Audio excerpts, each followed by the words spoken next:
Muy bien. La cumbre del papado. Tú eres tanto el heredero como la herencia del mundo, pero creo que lo que has recibido no es su posesión, sino su administración. Lo que más temo que pueda sucederte no es el veneno o la espada, sino los deseos de señorear. Esto lo dijo Bernardo de Claraval a Eugenio III. Ya hemos visto la historia del papado y sus conflictos con el poder imperial, hasta el momento en que Calixto II y Enrique V llegaron al Concordato de Worms. Calixto murió en 1124 y Enrique en el 1125. Puede decirse que a partir de entonces el papado irá engrandeciendo su poder al mismo tiempo que el del imperio se irá eclipsando. Ese proceso, sin embargo, no será continuo, sino que cada partido tendrá sus fluctuaciones, hasta que el papado llegue a la cumbre de su poder con Inocencio III. A la muerte de Calixto, dos poderosas familias romanas, los Frangipani y los Pierleoni, se disputaron el poder. Cada uno eligió su propio papa, pero afortunadamente el candidato de los Pierleoni renunció a fin de evitar el cisma. El papa restante, Honorio II, se aseguró de la legitimidad de su elección al renunciar a su vez para ser elegido de nuevo por los cardenales. Poco después, al morir Enrique V, el trono imperial quedó vacante y la sucesión en disputa. Honorio apoyó a Lotario de Sajonia, quien prometía respetar al Concordato de Worms. Cuando a la postre la paz del imperio se restauró, el papado quedó en buena posición, pues el emperador le debía a Honorio buena parte de su éxito. Sin embargo, la muerte de Honorio trajo un nuevo cisma. Un grupo de cardenales eligió a Inocencio II, mientras otro, al parecer la mayoría, nombró a Anacleto II. Este último contaba con el apoyo de Pierleoni y del duque de Sicilia. Inocencio, por su parte, era el papa de los Frangipani y del emperador. Ambos partidos se apresuraron a buscar el reconocimiento de los demás países. En Francia, el rey Carlos el Gordo convocó un concilio que se reunió en Étampes y que pronto requirió la presencia del famoso abad de Claraval, Bernardo. Este acudió en obediencia al mandato del rey y los prelados, quienes entonces le declararon que habían decidido unánimemente confiarle a él la decisión acerca de quién era el papa legítimo. Sobre el monje que había deseado dedicarse a la vida contemplativa de María, recaían ahora las más graves responsabilidades de Marta. Bernardo falló a favor de Inocencio y todo el reino aceptó su decisión. Cuando huyó de Roma, donde el poder de los Pierleoni era una amenaza constante, Inocencio fue a Francia, donde fue recibido con toda pompa por el rey. Aquel exilio del Papa en Francia era uno de los primeros atisbos de lo que sucedería siglos después, cuando el papado quedaría supeditado a los intereses franceses. Pero por lo pronto, lo que sucedió fue que Inocencio comenzó una marcha triunfal que a la postre destruiría a su rival. Enrique I de Inglaterra no había decidido todavía qué partido tomar. Sus prelados le aconsejaban apoyar a Anacleto, en parte porque el rey de Francia apoyaba a Inocencio, y los dos países vivían en constante tensión. Pero Bernardo se dirigió a Enrique, le hizo ver que tales consideraciones no eran válidas cuando se trataba de cuestiones espirituales, y añadió que si lo que le preocupaba era el posible pecado de apoyar al Papa indebido, ocúpate de tus otros pecados y ese caiga sobre mi cabeza.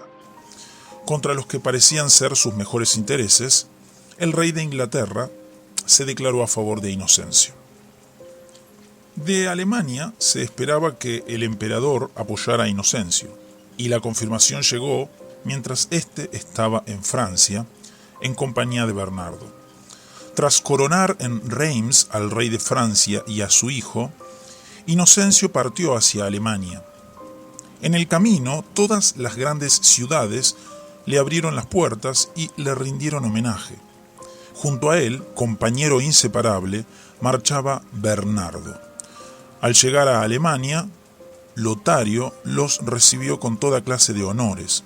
Su propósito era aprovechar la difícil situación en que Inocencio se encontraba para deshacer el concordato de Worms y volver a reclamar el derecho de investidura. Al parecer, el Papa vaciló al verse en manos del emperador.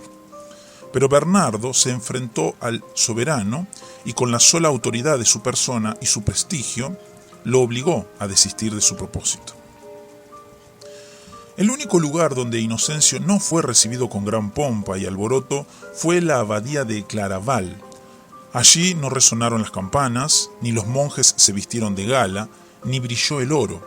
Al contrario, todo siguió su curso y se cuenta que muchos de los monjes ni siquiera levantaron la vista del suelo para ver al Papa.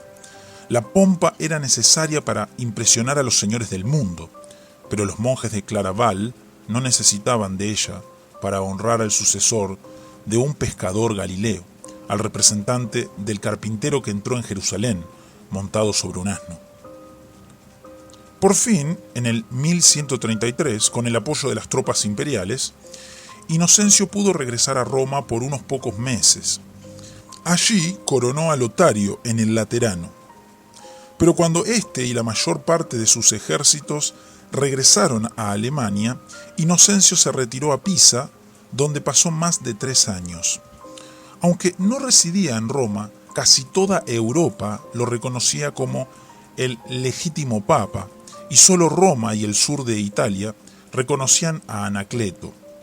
En el 1137, con la ayuda del emperador, Inocencio pudo regresar a Roma. En el castillo de San Ángel, Anacleto resistía todavía, pero se encontraba cada vez más aislado. A su muerte en el 1138, los Frangipani hicieron elegir otro sucesor, Víctor IV, cuyas pretensiones papales no duraron mucho, pues no cabía duda de que los partidarios de Inocencio habían vencido. Lotario había muerto a fines del 1137 y Alemania se encontraba dividida entre el partido de los Hohenstaufen y el de la Casa de Baviera. Por diversas razones, el bando de los Hohenstaufen recibió el nombre de Gibelinos y el bando opuesto fue el de los Güelfos. Esta división se reflejó inmediatamente en Italia, donde los güelfos eran el partido papal. Cuando Conrado III Hohenstaufen por fin logró posesionarse del trono, los güelfos italianos, con el apoyo de Inocencio, continuaron tratando de socavar el poder imperial en el norte de Italia. Con ese propósito, el Papa apoyó el movimiento republicano, inspirado en las enseñanzas de Arnaldo de Brescia, que se esparcía por la región. Con gran alborozo de los güelfos, varias ciudades imperiales se rebelaron y se proclamaron repúblicas. A la postre, esta política redundó en perjuicio del Papa, pues las ideas de Arnaldo fueron penetrando en el centro de Italia, donde se encontraban los estados pontificios.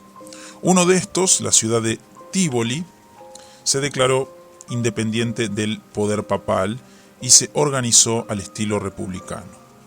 Los romanos, bajo el mando de Inocencio, atacaron y vencieron a Tívoli, pero cuando el Papa se negó a permitirles que saquearan la ciudad, el pueblo de Roma se reunió en el Capitolio y se constituyó en república, bajo un senado electo por el pueblo. Al mismo tiempo que reconocían la autoridad espiritual del Papa, le negaban el poder temporal y apelaron al emperador para que regresara a Roma y restaurara el verdadero imperio romano, con su capital en la ciudad eterna y el papado bajo él. Inocencio murió antes de poder responder al reto de los republicanos y su sucesor fue Celestino II, de quien, por ser amigo de Arnaldo de Brescia, se esperaba que pudiera llegar a un entendimiento con los republicanos. Pero murió a los pocos meses. El próximo papa, Lucio II, buscó el apoyo de Rogerio de Sicilia, quien deseaba que el papa lo coronara rey. Los republicanos, por su parte, se aliaron a la familia de los Pierleoni, a uno de cuyos miembros dieron el título de patricio, y se negaron a concederle al papa autoridad temporal alguna. Lucio murió de una pedrada cuando sus tropas atacaban el Capitolio. Su sucesor, Eugenio III, sorprendió al mundo. La razón por la que fue elegido era que nadie quería ser papa en medio de aquella turbulenta situación. Y Eugenio, un viejo abad cisterciense, amigo de Bernardo, no parecía tener la fuerza ni la firmeza necesarias para enfrentarse a los republicanos. Allende los Alpes, Bernardo recibió con disgusto la noticia de la elección de su amigo al pontificado, pero a pesar de ello le envió un largo tratado en el que le aconsejaba acerca de cómo debía conducirse en su oficio. Por su parte, Eugenio III reunió las tropas de varias ciudades cercanas y derrotó a los romanos, en cuyo auxilio había acudido el propio Arnaldo de Brescia con un contingente suizo. Eugenio entró en Roma, cuyos ciudadanos se declararon prontos a obedecerlo siempre que traicionara a sus antiguos aliados. Antes de hacer tal cosa, Eugenio se retiró de la ciudad, primero a Viterbo y después a Siena. Desde allí continuó dirigiendo la vida de la Iglesia en Europa, siempre con la ayuda de Bernardo, quien a la sazón se encontraba predicando la Segunda Cruzada, sirviendo de árbitro entre reyes y arzobispos y conmoviendo a Europa con su verbo inflamado. Pero el gran logro de Eugenio fue socavar la popularidad de Arnaldo y de la República. Debido a la revolución que había tenido lugar, Roma no gozaba del prestigio y las ventajas económicas de ser el centro religioso de Europa, y muchos romanos comenzaban a mostrar resentimiento hacia los jefes republicanos. Mientras tanto, Eugenio se ganaba las simpatías del pueblo, puesto que la República no le negaba el título de obispo de la ciudad, sino solo el poder temporal. El Papa regresó a Roma en 2 ocasiones y se ganaba cada vez más la aprobación popular mediante su mansedumbre, rectitud y paciencia. A su muerte, en el 1153, la República se sostenía con dificultad. Poco antes de la muerte de Eugenio, falleció también el emperador Conrado III y le sucedió Federico I Barbarroja, el más grande emperador que Europa había conocido desde tiempos de Carlomagno. Mientras Federico ocupó el trono, el papado se movió bajo la sombra de ese gran monarca cuya ambición parecía no tener límites. Tras el breve pontificado de Atanasio IV, ocupó la cátedra de San Pedro Adriano IV, el único inglés que haya logrado tal dignidad. Cuando en un tumulto en Roma uno de los cardenales fue muerto, Adriano colocó a la ciudad en entredicho. Privada de toda función eclesiástica, la vieja capital de la Iglesia no tardó en capitular. Además, comenzaba a cansarse de Arnaldo y sus seguidores, muchos de los cuales eran extranjeros. A la postre, la república fue abolida. Arnaldo partió al exilio y Adriano entró triunfalmente en la ciudad. Poco después, Arnaldo fue capturado y devuelto a Roma, donde, por temor a una rebelión popular, el Papa y los suyos lo mataron y arrojaron sus cenizas al Tíber. En el entretanto, Federico Barbarroja, al frente de un gran ejército, había cruzado los Alpes para reclamar el título de rey de Italia. Todas las ciudades republicanas del norte se le sometieron y los republicanos de Roma le enviaron una delegación pidiéndole su apoyo frente a Adriano. Esa solicitud fue un error, pues Federico no sentía simpatía alguna por la causa republicana y despidió airadamente a los delegados. Entonces marchó hacia Roma, donde fue coronado por Adriano. Pero los romanos se resistían a la autoridad imperial y en el conflicto resultante varios centenares de ellos fueron muertos. Cuando Federico decidió regresar a Alemania, Adriano se vio obligado a partir de Roma para nunca más volver. Aunque el resto de Europa, tratando de contrarrestar el creciente poder de Federico, acataba su autoridad pontificia, la entrada a Roma le estaba vedada. Comenzó así una pugna sorda entre el Papa y el emperador, en la que cada uno de los contendientes alentaba el movimiento republicano en los territorios de su contrincante. Al tiempo que Adriano apoyaba el movimiento republicano en la región de Lombardía, donde las ciudades trataban de independizarse del imperio, el emperador favorecía sentimientos semejantes entre el pueblo romano. Alejandro III, el sucesor de Adriano, tuvo que enfrentarse a un antipapa elegido por los partidarios del emperador. Este convocó un gran concilio en el que se decidiría cuál era el verdadero papa. Alejandro se negó a asistir y declaró que el emperador no tenía tal autoridad. Su rival, que había tomado el nombre de Víctor IV, accedió a los deseos imperiales y por tanto el concilio depuso a Alejandro y declaró que Víctor era el papa legítimo. Sin embargo, el resto de Europa no le hizo caso al concilio imperial. Solo el imperio y los países donde su poder se hacía sentir, Hungría, Bohemia, Noruega y Suecia, tomaron el partido de Víctor, mientras que el resto de Europa, así como el imperio bizantino y el reino de Jerusalén, se declararon a favor de Alejandro. En Italia el conflicto era general y las ciudades se declaraban a favor de uno u otro papa según las tropas imperiales estuvieran cerca o no. Dado el caos que reinaba en Italia, Alejandro partió hacia Francia, donde recibió el homenaje del rey de ese país y del de Inglaterra.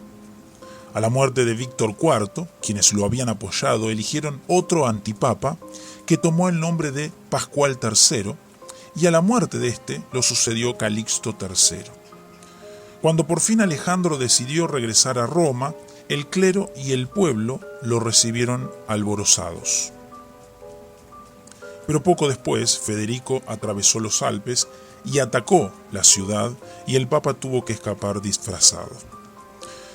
El triunfo del emperador y de su partido parecía definitivo, cuando se desató una terrible epidemia entre sus soldados, quienes murieron por millares. Las ciudades de Lombardía aprovecharon la ocasión para rebelarse. Los restos del ejército imperial a duras penas lograron atravesar los Alpes y refugiarse en Alemania, en tanto que su jefe, como antes lo había hecho el Papa, huía disfrazado. Cuando 3 años más tarde Federico regresó a Italia con un nuevo ejército, la Liga Lombarda era tan poderosa que lo derrotó en la batalla de Legnano. En tales circunstancias no le quedó más remedio a Federico que hacer las paces con Alejandro. El antipapa Calixto III, carente de todo apoyo, abdicó. Con benevolencia ejemplar, Alejandro lo perdonó y pronto le confió cargos de importancia. El pueblo romano, por su parte, le pidió a el Papa que de nuevo fijara su residencia en Roma. Durante esta lucha, la vieja ciudad había perdido buena parte de su prestigio y sus ingresos, que dependían de tener en ella a la cabeza de la cristiandad occidental. Alejandro entró de nuevo en Roma en medio de grandes ceremonias y festejos. Una vez dueño del poder eclesiástico, convocó un concilio que promulgó toda una serie de edictos para continuar así la vieja reforma de Hildebrando que había quedado interrumpida por tanto tiempo. Alejandro murió en el 1181 y los próximos 5 papas fueron personajes de poca distinción. Lucio III tuvo que huir de Roma, que se rebeló de nuevo. Urbano III, el turbulento, fue a la vez papa y arzobispo de Milán, donde se dedicó a fomentar la causa republicana. En el entretanto, el emperador Federico dio un golpe diplomático de gran importancia, al casar a su hijo Enrique con la heredera del trono de Sicilia. Hasta entonces, Sicilia había sido el último recurso de los papas contra las pretensiones de los emperadores. Pero ahora la casa de los Hohenstaufen poseía también ese reino. El próximo papa, Gregorio VIII, reinó solo 2 meses, y el hecho más notable de su pontificado fue la noticia de la caída de Jerusalén, que pocos días antes había sido tomada por Saladino. Lo sucedió Clemente III, quien pudo regresar a Roma, cuya población una vez más se había cansado del gobierno republicano. Durante su pontificado, Federico Barbarroja pereció ahogado, según hemos dicho, al tratar acerca de la Tercera Cruzada. Celestino III, el quinto de esta rápida sucesión de papas, coronó emperador a Enrique VI, el hijo de Federico y rey de Sicilia.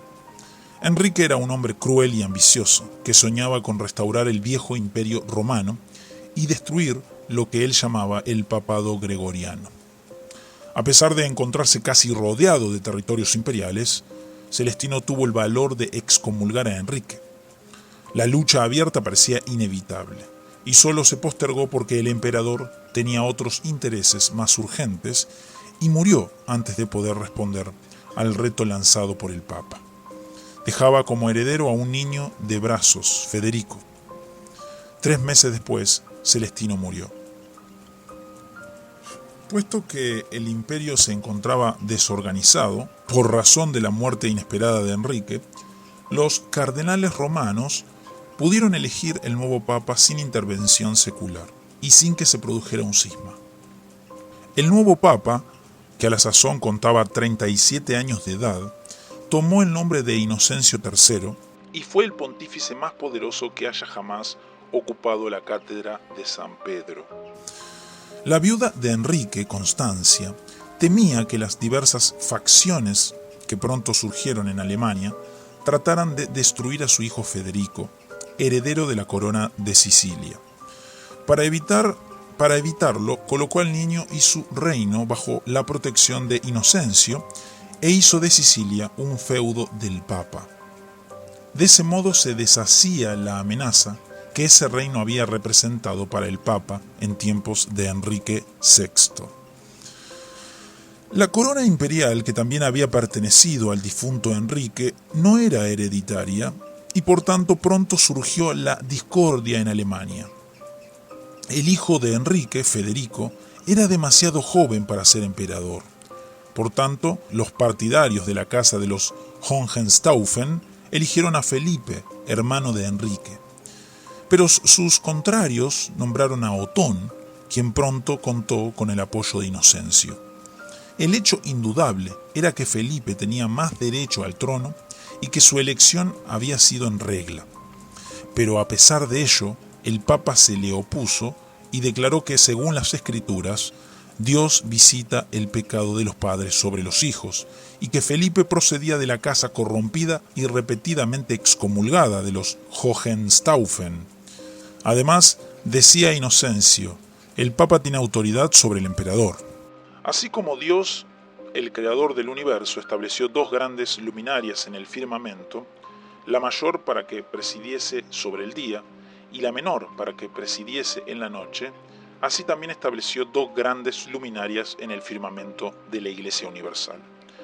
La mayor para que presida sobre las almas como días y la menor para que presida sobre los cuerpos como noches.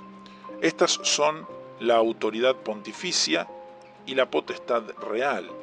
Por otra parte, así como la luna recibe su luz del sol, así también la potestad real recibe de la autoridad pontificia el brillo de su dignidad.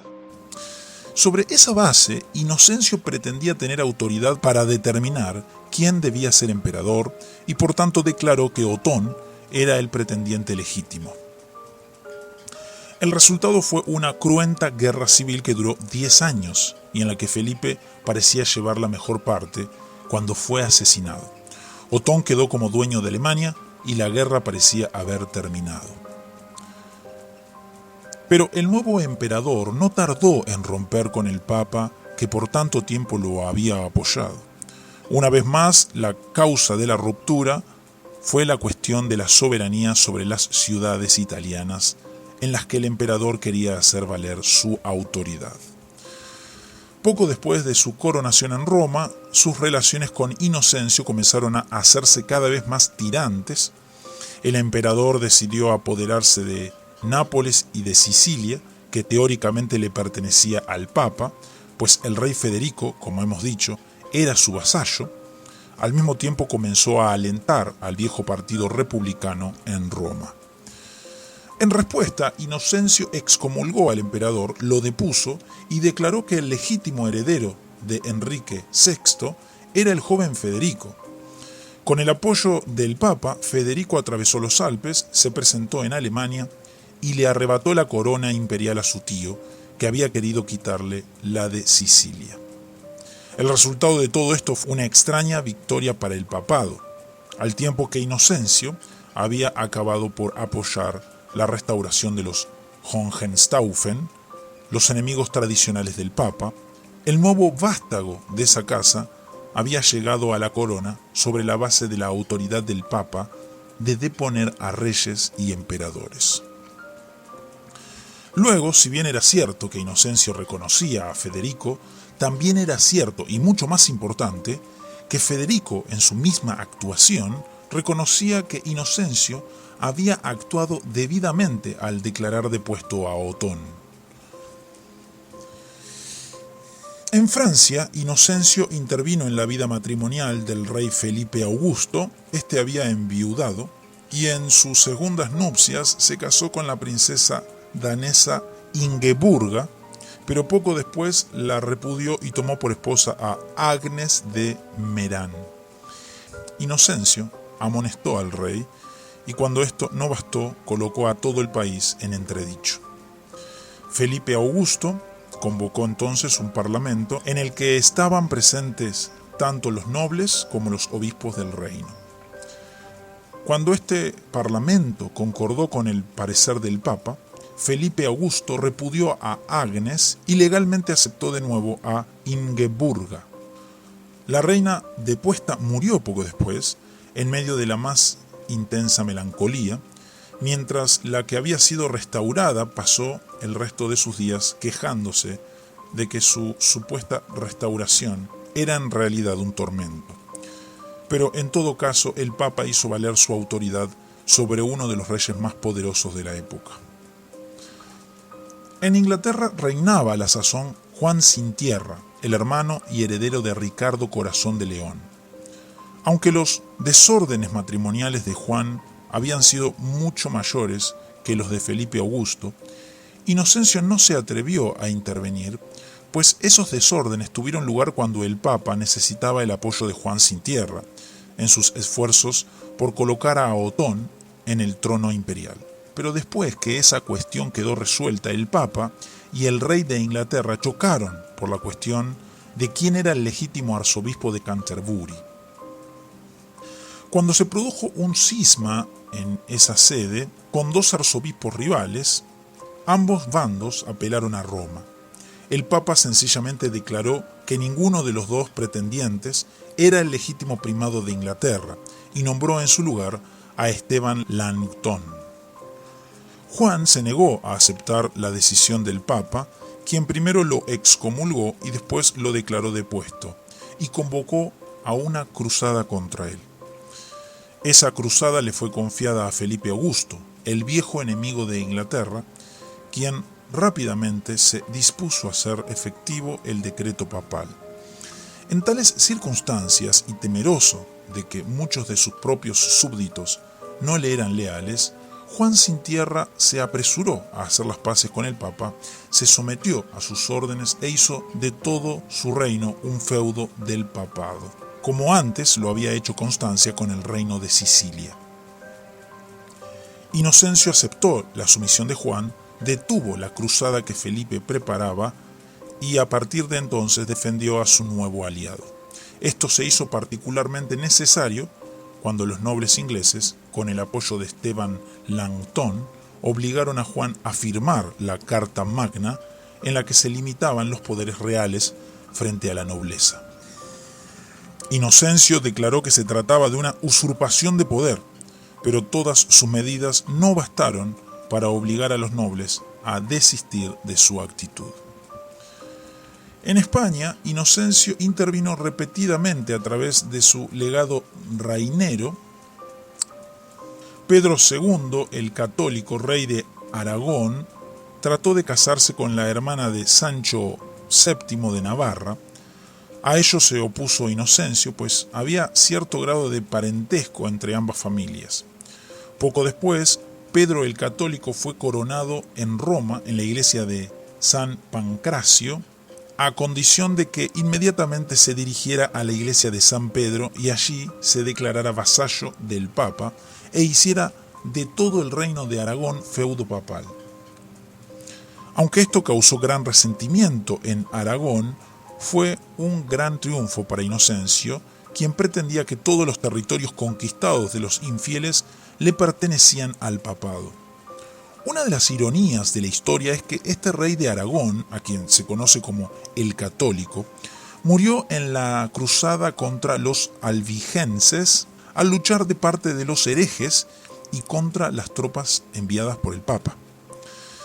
Cuando Alfonso IX de León trató de sellar su amistad con Castilla casándose con Berengaria, la hija de su primo hermano Alfonso VIII de Castilla, Inocencio amenazó con poner ambos reinos en entredicho. Castilla se libró de esa amenaza cuando su rey se declaró dispuesto a recibir de nuevo a Berengaria. Pero el de León persistió en su matrimonio, del que tuvo 5 hijos. Cuando los obispos de Castilla y León lo convencieron de que la política de poner a León en entredicho servía para fortalecer la causa musulmana, Inocencio abrogó el entredicho, pero excomulgó al rey de León y prohibió que se celebrasen los sacramentos en cualquier ciudad donde el rey estuviese presente. Tras largos años de tensión entre León y Roma, Berengaria se retiró a Castilla. Los hijos nacidos de aquel matrimonio condenado por la Iglesia fueron declarados legítimos. Y otra de las ironías de la historia es que uno de ellos, Fernando III de Castilla y León, a la postre recibió el título de santo. Los casos que hemos citado son solo unos pocos ejemplos de la política internacional de Inocencio. Su autoridad se hizo sentir en Portugal, Bohemia, Hungría, Dinamarca, Islandia y hasta Bulgaria y Armenia, cuando aún contra las órdenes del Papa, la Cuarta Cruzada tomó a Constantinopla e instauró en ella una iglesia y un imperio latinos. La autoridad de Inocencio se extendió también a esa ciudad. Pero esto no fue todo. Bajo su pontificado se fundaron las 2 grandes órdenes de los franciscanos y dominicos. Tuvo lugar la gran batalla de las Navas de Tolosa, que fue el punto culminante de la reconquista española, y se emprendió la cruzada contra los albigenses. El punto culminante de toda esta obra fue el Cuarto Concilio Laterano, que se reunió en el 1215. Ese concilio promulgó por primera vez la doctrina de la transubstanciación, según la cual en el acto de consagración el pan y el vino de la comunión se transforman sustancialmente en el cuerpo y la sangre de Cristo. Además, fueron condenados los valdenses, los albigenses y las doctrinas de Joaquín de Fiore. Se decretó la Inquisición episcopal, que ordenaba a cada obispo investigar las herejías que pudiera haber en su diócesis y extirparlas. Se prohibió instituir nuevas órdenes religiosas con nuevas reglas monásticas. Se ordenó que se establecieran escuelas en todas las catedrales y que en ellas se ofreciera educación a los pobres. Se prohibió que los clérigos participaran del teatro, los juegos, la caza y otros pasatiempos semejantes. Se requirió la confesión de pecados por parte de todos los fieles, que debía tener lugar por lo menos una vez al año. Se proscribió la introducción de nuevas reliquias sin aprobación papal. Se dictaminó que los judíos y musulmanes llevaran ropas especiales, para distinguirlos de los cristianos. Se les prohibió a los sacerdotes cobrar por la administración de los sacramentos, y se tomaron otras muchas medidas semejantes. Si se tiene en cuenta que todo esto lo hizo el concilio en 3 sesiones de un día cada una, resulta claro que quien tomó todas estas medidas no fue la asamblea, sino Inocencio, quien utilizó al concilio para refrendar las medidas que él había decidido tomar. Por todo esto, no cabe duda de que en Inocencio el ideal de una cristiandad unida bajo un solo pastor, el Papa, se acercó a su realización. Por tanto, no ha de sorprendernos el que este Papa llegara a decir, y muchos de sus contemporáneos creyeran, que el Papa se encuentra entre Dios y el ser humano, por debajo del primero y por encima del segundo. Es menos que Dios y más que hombre. A todos juzga y nadie le juzga. Durante casi un siglo, los sucesores de Inocencio gozaron del prestigio que el gran Papa había logrado. Sus sucesores inmediatos, Honorio III, Gregorio IX, Celestino IV e Inocencio IV, tuvieron que enfrentarse a las ambiciones de Federico II, a quien, como hemos visto, Inocencio III había hecho emperador. Pero Federico falleció en el 1250 y 4 años más tarde, al morir su hijo Conrado IV, desapareció la dinastía de los Hohenstaufen. Desde el 1254 hasta el 1273 hubo una larga anarquía en Alemania y el papado pudo continuar su política sin preocuparse por la intervención del imperio.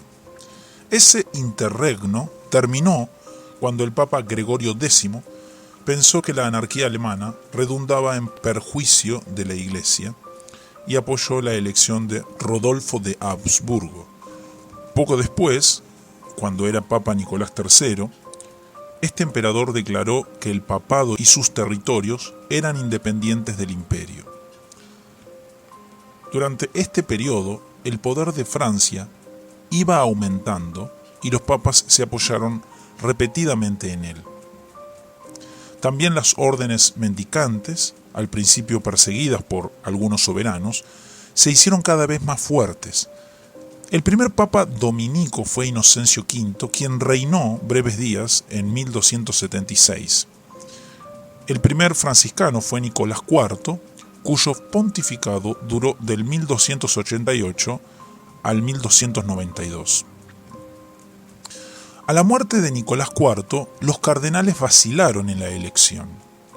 El ideal franciscano había penetrado sus rangos y algunos pensaban que el nuevo papa debía encarnar esos ideales, mientras otros insistían en la necesidad de que fuese una persona conocedora de las intrigas y ambiciones del mundo. Por fin eligieron a Celestino V, un franciscano del bando de los espirituales. Cuando éste se presentó en Aquila, descalzo y montado sobre un asno, fueron muchos los que pensaron que las profecías de Joaquín de Fiore se estaban cumpliendo. Ahora comenzaba la nueva era del espíritu, cuando la iglesia sería dirigida por el espíritu monástico. Pero Celestino, tras breve pontificado, decidió abdicar. Se presentó ante los cardenales, se despojó de sus insignias papales, se sentó en el suelo y declaró que nada sería capaz de hacerlo cambiar de parecer. Su sucesor, Bonifacio VIII, comenzó a reinar en el siglo XIII y murió en el siglo XIV. En su bula Unam Sanctum, el ideal del papado omnipotente llegó a su máxima expresión. Dice así: sin embargo, una espada debe estar bajo la otra y la autoridad temporal debe estar sujeta a la potestad espiritual. Por tanto, si la potestad terrena se aparta del camino recto, será juzgada por la espiritual. Empero, si se aparta la suprema autoridad espiritual, solo puede ser juzgada por Dios y no por los humanos. Por otra parte, decimos y definimos que es de absoluta necesidad para la salvación de todas las criaturas humanas estén bajo el pontífice romano. Pero a pesar de estas palabras altisonantes, Fue precisamente durante el reinado de Bonifacio cuando se hizo patente que había empezado la decadencia del papado. La era de los altos ideales había terminado y comenzaba la de los sueños frustrados.